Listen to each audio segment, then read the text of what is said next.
जय श्री राम। राधे राधे। आइए ज्ञानवर्धक कहानी सुनते हैं।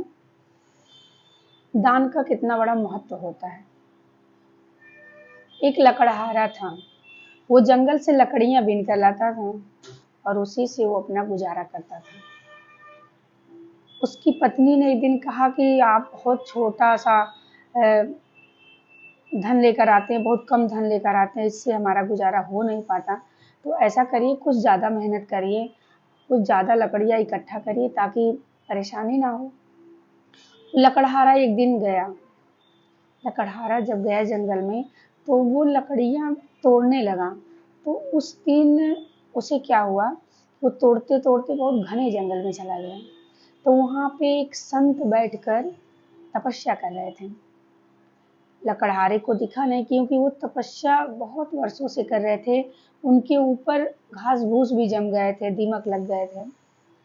तो लकड़ी वो काटने लगा और जैसे ही लकड़ी काटा, एक टहनी आकर उस महात्मा के ऊपर गिर गया और महात्मा का जो तपस्या थी वो भंग हो गई।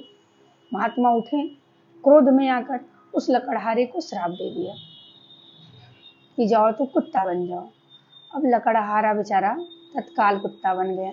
अब हाथ जोड़कर लगा रोने, महाराज हमने आपको देखा नहीं, हमें नहीं पता था आप यहाँ पे हैं, महाराज हमें क्षमा कर दीजिए। महात्मा को दया आ गई। महात्मा ने कहा तो ठीक है, तुम्हारी ये शरीर जो है ये फिर से मनुष्य हो सकता है, पर कब? जब तुम कोई बहुत बड़े धर्मात्मा जो दानी होंगे, अन्नदान जो करते होंगे, उनके खाए हुए पत्तल के जो चावल बचेंगे, जो भी अन्न थोड़ा बचेगा, उसे अगर तुम चाट लोगे तो तुम्हारा ये शरीर जो है ना सोने का बन जाएगा और उसके बाद तुम फिर से मनुष्य बन जाओगे। तो उस लकड़हारे ने कहा महात्मा जी ठीक है। लकड़हारा चल पड़ा। इस घटना के पहले एक दिन वो लकड़हारा लकड़ियाँ लेकर जा रहा था, उसकी लकड़ियाँ बिकी नहीं। तो रास्ते में जब गया तो वहाँ पे एक महात्मा जी थे, एक पंडित जी थे।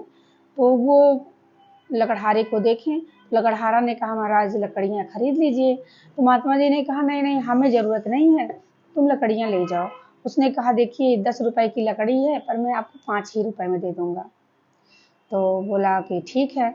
महात्मा जी गए अंदर से पैसा लेने। तो उस लकड़हारे ने कहा महाराज जी थोड़ा जल्दी करिए, हमें बहुत तेज से भूख भी लगी है और बहुत दूर भी जाना है। जैसे महात्मा ने सुना, उस पंडित जी ने जैसे ही सुना कि भूख लगी है, उन्होंने कहा कि क्या तुम्हें भूख लगी है? बोला हाँ, थोड़ा जल्दी कर देंगे तो हम जल्दी पहुंच जाएंगे घर। बोले ऐसा है कि तुम आओ, मैं तुझे भोजन देता हूँ। उस लकड़हारे ने कहा महाराज आपके यहाँ थोड़ा भोजन होगा, मैं खा लूँगा, तो आप लोग क्या खाएंगे?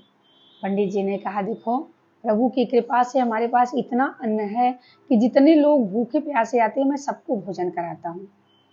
लकड़हारा प्रसन्न हो गया और बैठा, बड़े आनंद के साथ भोजन किया। पंडित जी ने भर पेट भोजन कराया और उसकी लकड़ियाँ खरीद ली।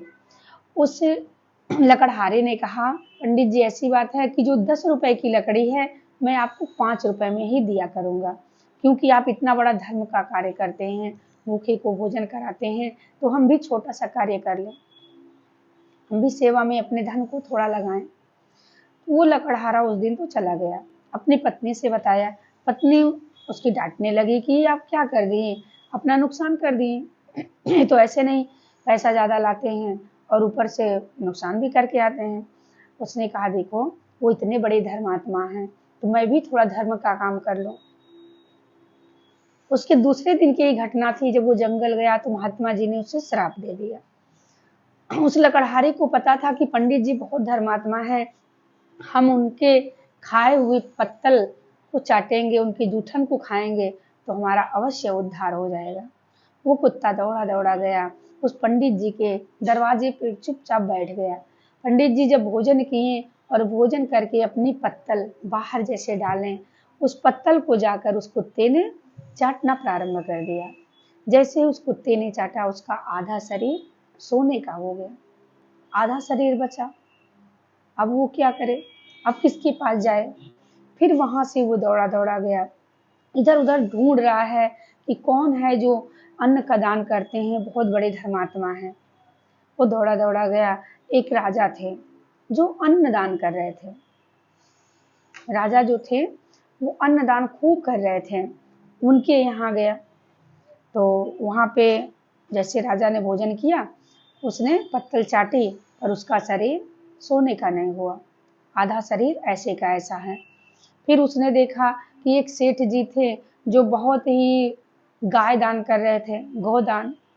तो वहाँ पे गया, जैसे सेठ जी ने भोजन किया, उनकी पत्तल को चाटने लगा, परंतु उसका शरीर सोने का नहीं हुआ। और वहीं पे दो व्यक्ति आपस में बात कर रहे थे कि ये जो सेठ है ना, जो गाय, ये सेठ, ये गाय 2 महीने से ज्यादा दूध नहीं देती, अब बिठा के कौन खिलाए, इसलिए राजा ये सेठ दान कर देता है। उस कुत्ते ने सुना कि ये तो दिखते तो बहुत बड़े धर्मात्मा है, पर ऐसा क्यों करते हैं। और राजा जो था, कहते हैं वो राजा बड़े धर्मात्मा है, बहुत दान करते हैं, परंतु ये जो दान इधर उधर से आया रहता है उसी को दान कर देते हैं, अपनी कमाई का दान नहीं करते हैं। अब वो कुत्ता निराश होकर फिर महात्मा जी के पास गया। महात्मा जी से कहा, महात्मा जी मैं क्या करूं, मैं राजा के पास गया, सेठ के पास गया, परंतु मेरा शरीर सोने का नहीं हुआ। और मैं पंडित जी के यहाँ गया, उनका जूठन खाया, तो मेरा शरीर तो सोने का बन गया, अब मैं क्या करूं। उस महात्मा ने कहा, देखो ऐसे लोग जो दान करते हैं, ऐसे दानियों की जूठन खाने से तुम्हारा ये शरीर सोने का नहीं बनेगा। तुम ऐसे के पास जाओ जो अपने स्वयं की कमाई से जो अन्नदान करे, उसके पास जाओ। अब वो कुत्ता घूमता टहलता हुआ सड़क पे जा रहा था, वहां पे एक वृद्ध थे। वो वृद्ध जल सेवा कर रहे थे, घड़े में जल भरे थे और जो भी यात्री आए उन्हें वो जल पिला रहे थे। कुत्ता बैठकर देख रहा था। उस वृद्ध व्यक्ति को भूख लगी तो वो अपने पास थोड़ा सा रोटी रखे थे, 2 रोटी रखे थे और उसके साथ अचार वचार रखे थे। तो सोचे लाओ अब खा लेते हैं। जब वो व्यक्ति जो बूढ़े से थे वो बैठे भोजन करने के लिए, अब वो कुत्ता सामने बैठा है। उन्होंने भोजन किया और जो बचा वो डाल दिया। उस कुत्ते ने जैसे ही उस उनके पत्तल को चाटा, वो तुरंत उसका पूरा शरीर सोने का हो गया और वो फिर से लकड़हारा मनुष्य रूप में हो गया। अब इस वृद्ध व्यक्ति ने देखा, अरे ये तो अभी कुत्ता था और अचानक से मनुष्य बन गया। तब उस लकड़हारे ने सारी बात बताई और फिर महात्मा जी से मिला। तब पता चला कि यही सबसे सबसे सच्चा दान करने वाला है, जो व्यक्ति अपने खाए हुए में थोड़ा बचा के दे दे और सबसे ज्यादा जो दान अपने स्वयं की कमाई का करता हो। ये नहीं कहीं से मिल जाए, कोई दे दिया तो कर दिए। सबसे सच्चा वही धन होता है, दान वही धन किया जाता है जो अपनी कमाई से 10 अंश निकाला जाए, उसको दान किया जाए, वही सबसे बड़ा दान है।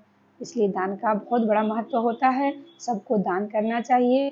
अपने अपनी कमाई से 10 अंश निकाल कर भूखे को भोजन कराना चाहिए, प्यासे को जल पिलाना चाहिए, निर्वस्त्र को वस्त्र देना चाहिए। ऐसी सेवा और सब पे करुणा करना चाहिए, सब पे दया हो, सब पे वात्सल्य करना चाहिए। इसलिए दया का बड़ा महत्व है। सबको जय सिया राम, राधे राधे।